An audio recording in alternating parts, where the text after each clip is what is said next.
तो दोस्तों आज हम फिर से आपके लिए लेकर आए हैं देश दुनिया की सभी ताजा बड़ी खबरें। फटाफट एक एक कर विस्तार से आज आपको बताएंगे, तो वीडियो को अंत तक जरूर देखें। दोस्तों वीडियो बनाने में हमें काफी मेहनत लगी है, तो वीडियो को लाइक जरूर कर दीजिए। दोस्तों पहली खबर में आपको बताएंगे जो बिग ब्रेकिंग न्यूज सामने निकल कर आ रही दोस्तों कि रोहिंग्या मुसलमानों को लेकर असदुद्दीन ओवैसी ने अमित शाह पर बोला हमला। कहा बीजेपी और अमित शाह में है दम तो निकाल कर दिखाए देश से रोहिंग्या को बाहर। जी दोस्तों बड़ा चैलेंज असदुद्दीन ओवैसी ने अमित शाह को दे दिया। तो वहीं आपको बताएंगे कि बिहार में शपथ के समय हिंदुस्तान न कहने वाले असदुद्दीन ओवैसी के विधायक के समर्थन में उतरे तेजस्वी यादव बीजेपी पर बोल दिया हमला। तो वहीं आपको बताएंगे दोस्तों कि लव जिहाद कानून बनाने से पहले ही इलाहाबाद हाई कोर्ट से योगी को बड़ा झटका। कोर्ट का फैसला, कोई भी व्यक्ति किसी भी धर्म की लड़की से कर सकता है शादी, दखल नहीं दे सकती सरकार। तो वहीं आपको बताएंगे दोस्तों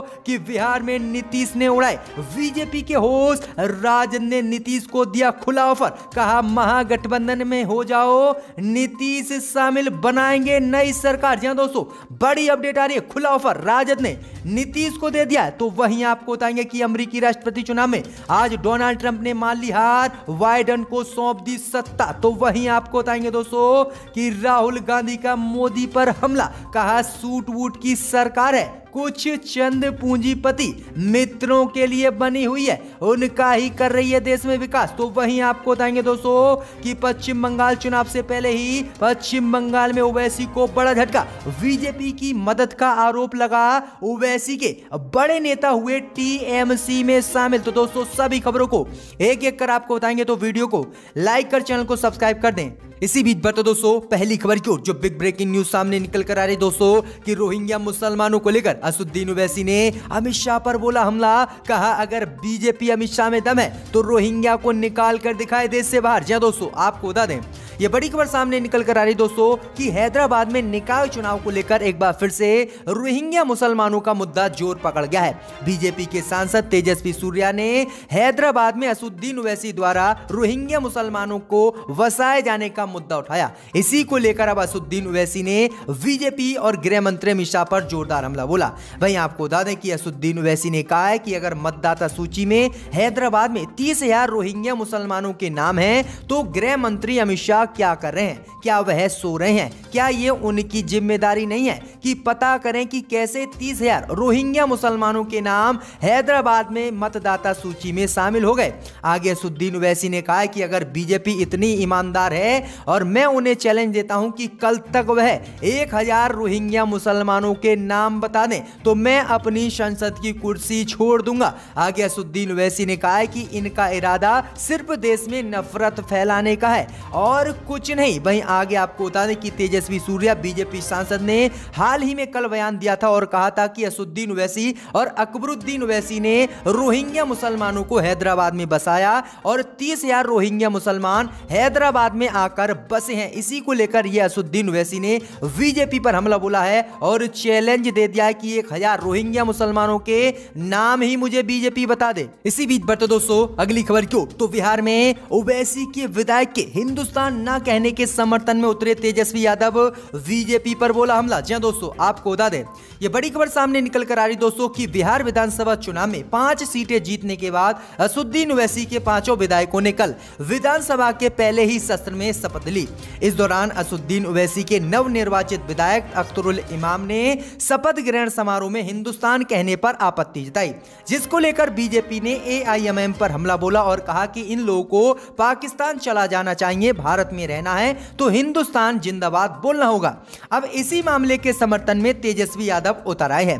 तेजस्वी यादव ने एआईएमएम के विधायक का समर्थन कर दिया है। तेजस्वी यादव ने कह दिया है कि भारत बोलने पर किसी को परेशानी नहीं होनी चाहिए। तेजस्वी यादव से जब यह पूछा गया कि एआईएमएम के विधायक हिंदुस्तान के नाम पर शपथ लेने पर आपत्ति जता रहे थे तो तेजस्वी यादव ने छूटते ही कह दिया है कि किसी को भी भारत कहने पर आपत्ति नहीं होनी चाहिए। लेकिन जब फिर पूछा गया कि उन्हें हिंदुस्तान कहने पर आपत्ति थी तो तेजस्वी यादव ने इस सवाल को दरकिनार करते हुए कह दिया है कि अगर आप ऐसा पूछ रहे हैं तो आपको लगता है कि आप भारत कहने पर आपत्तित हैं और आपको भारत कहने में आपत्ति होती है। तो यह बड़ा बयान दिया है तेजस्वी यादव ने और एआईएमएम के विधायक के समर्थन में उतर गए हैं। इसी बीच बढ़ते दोस्तों अगली खबर की ओर। तो लव जिहाद कानून बनाने से पहले ही योगी को इलाहाबाद हाई कोर्ट से झटका। कोर्ट ने सुनाया फैसला, किसी भी धर्म का व्यक्ति कर सकता है किसी से भी शादी, सरकार नहीं दे सकती दखल। जी हां दोस्तों, आपको बता दें ये बड़ी खबर सामने निकल कर आ रही दोस्तों कि लव जिहाद के खिलाफ यूपी में सख्त कानून बनाने की योगी सरकार ने तैयारी कर ली है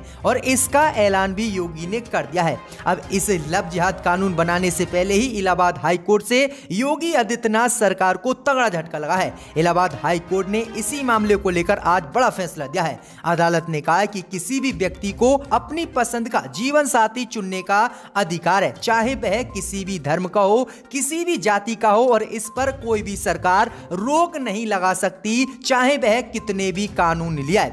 कोर्ट ने कहा है कि कानून दो बालिग व्यक्तियों को एक साथ रहने की इजाजत देता हो, चाहे वह समान या विपरीत सेक्स के क्यों ना हो, चाहे वह हिंदू हो या दलित हो, मुस्लिम हो, हर किसी को यहां पर स्वतंत्र रूप से अपनी पसंद का जीवन साथी चुनने का अधिकार है और उस पर अंकुश कोई भी सरकार कानून लाकर नहीं लगा सकती। तो ये बड़ी अपडेट है दोस्तों कि योगी सरकार को ये झटका लगा है। कोर्ट ने कह दिया है कि सरकार कितने भी लव जिहाद जैसे कानून ले आए, लेकिन कोई भी व्यक्ति अपना जीवन साथी चुन सकता है स्वतंत्र रूप से, चाहे वह किसी भी धर्म का हो, सरकार इसमें दखल नहीं दे सकती। इसी बीच बढ़ते दोस्तों अगली खबर की ओर। तो बिहार में बीजेपी की बड़ी टेंशन, राजद ने दिया नीतीश को महागठबंधन में शामिल होने का ऑफर, कहा मिलकर बनाएंगे सरकार। जी हां दोस्तों, आपको बता दें ये बड़ी खबर सामने निकल कर आ रही दोस्तों कि बिहार विधानसभा चुनाव में एनडीए को बहुमत मिलने के बाद बीजेपी ने नीतीश को मुख्यमंत्री तो बना दिया, लेकिन आज बीजेपी को तगड़ा झटका बिहार में लग सकता है।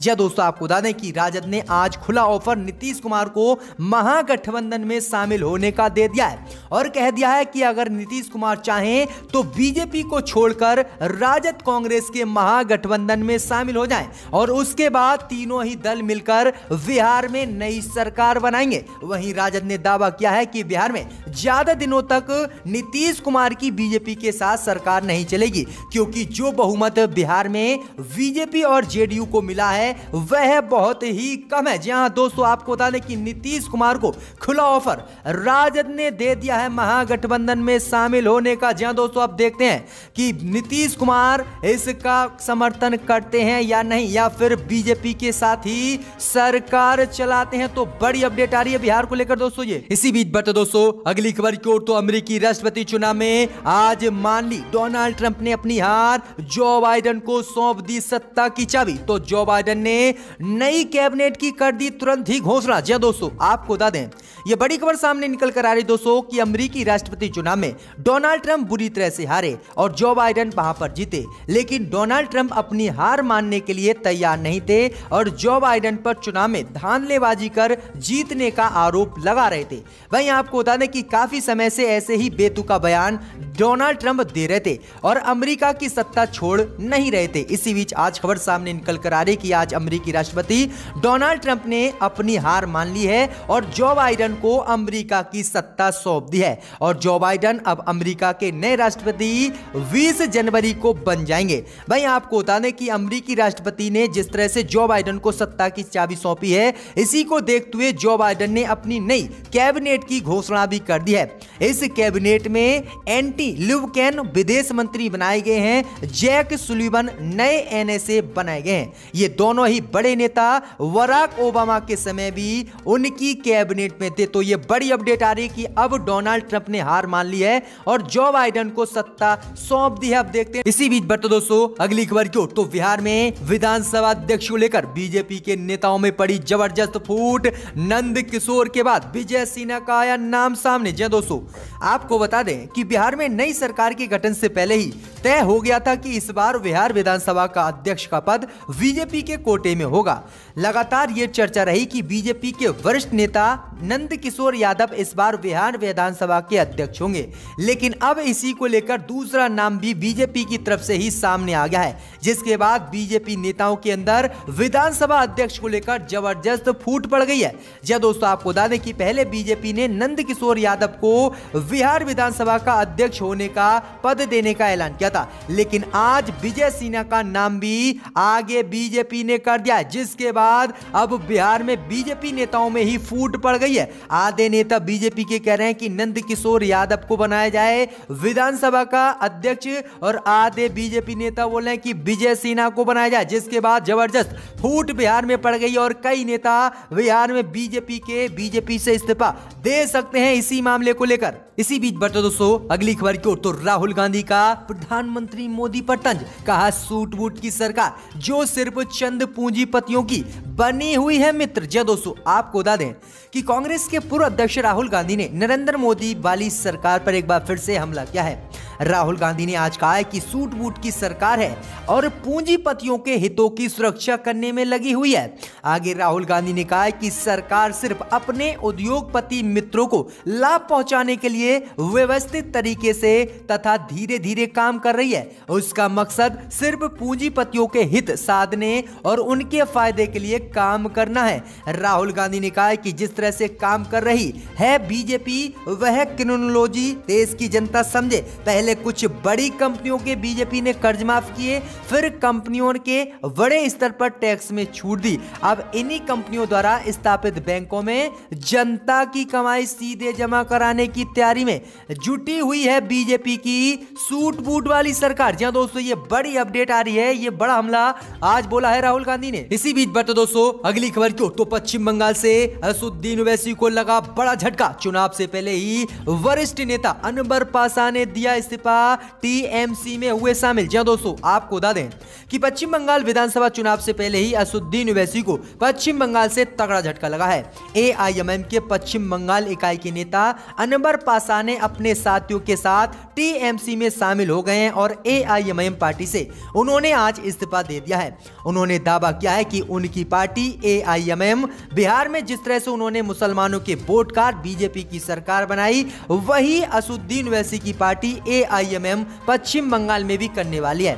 उन्होंने दावा किया है कि उनकी पार्टी एआईएमएम पश्चिम बंगाल में मुसलमानों के वोट काटेगी और बीजेपी को जिताने में मदद करेगी। पासा ने आरोप लगाया है कि वह ऐसा बिल्कुल भी नहीं होने देंगे और राज्य में मुसलमानों के वोट नहीं बंटने देंगे, इसीलिए उन्होंने एआईएमएम पार्टी से इस्तीफा दे दिया है। पासा ने कहा कि पश्चिम बंगाल में 30% जनसंख्या मुसलमानों की है, लेकिन यहां पर असदुद्दीन ओवैसी चुनाव लड़ेंगे तो ये वोट टूटेंगे और बीजेपी की यहां पर सरकार बनेगी, लेकिन हम ऐसा बिल्कुल नहीं होने देंगे। तो ये बड़ा झटका देते हुए टीएमसी में शामिल हो गए हैं वरिष्ठ नेता एआईएमएम के अनवर पासा। इसी बीच बढ़ते दोस्तों अगली खबर की ओर, तो भाजपा ने महाराष्ट्र में ठोक दिया दावा, अगले 2-3 महीने में बनाएंगे महाराष्ट्र में बीजेपी की सरकार। जी दोस्तों, आपको बता दें ये बड़ी खबर सामने निकल कर आ रही कि महाराष्ट्र में भाजपा अगले 2-3 महीने में सरकार बनाएगी। इसका दावा बीजेपी के केंद्रीय मंत्री नेता राव साहब दानवे ने ठोक दिया है। उन्होंने कहा है कि हाल ही के दिनों में शिवसेना की सरकार गिर जाएगी और बीजेपी सत्ता में महाराष्ट्र में आएगी। भाई आपको बता दें ये बड़ी अपडेट आ रही है। इससे पहले देवेंद्र फडणवीस ने भी बड़ा बयान दिया है। उन्होंने भी कहा है कि जल्द ही शिवसेना की सरकार महाराष्ट्र में गिरने वाली है और अगला शपथ ग्रहण समारोह बीजेपी का ही महाराष्ट्र में होने वाला है, जिसके बाद अब शिवसेना और कांग्रेस एनसीपी में खटास बढ़ गई है और दोनों ही सतर्क हो गए कि कहीं इन्होंने कांग्रेस या बीजेपी या फिर शिवसेना के विधायकों से संपर्क तो नहीं कर लिए हैं, खरीद तो नहीं लिए हैं विधायक। अब बुरी तरह से महाराष्ट्र में राजनीति शुरू हो गई है। शिवसेना कांग्रेस फंसते हुए दिख रहे हैं बीजेपी के इस दावे के बाद।